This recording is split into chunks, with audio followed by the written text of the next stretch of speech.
តំណាងមិត្តភក្តិបានតំណាងមិត្តភក្តិឲ្យមកដល់ចកាគឺហូបហ្វ្រីរហូត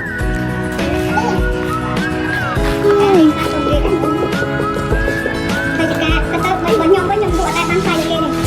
អូឆ្ងាញ់លក់25000អីឆ្ងាញ់ចាំតែ2បងបាននេះអូនេះឯង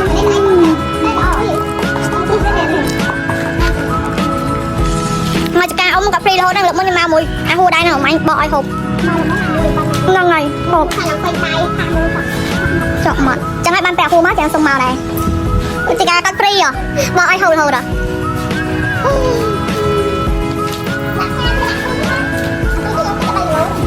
ទៅអ្នកគួយហូបចាំស្នាក់មកជ្រាប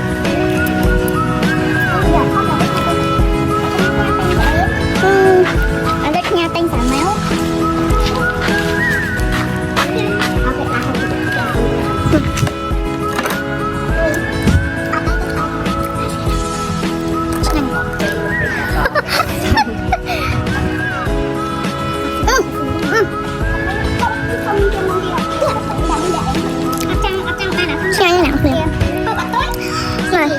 ឆ្ងាញ់ហ្មង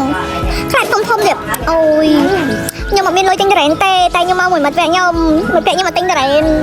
តែមកដល់ចកាដល់គេហៅឲ្យហូបចឹងហើយអានេះខ្ញុំនេះអានេះខ្ញុំខ្លួនមានតែ10000ទេមកមួយគេទិញចេះមែនបកូនស៊ីគុត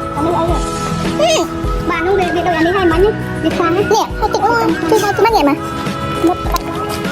យើងតាមគេទៅចែឲ្យទៅអូអានោះអាធំហីអានោះអាធំហើយយកមកអូអាធំមក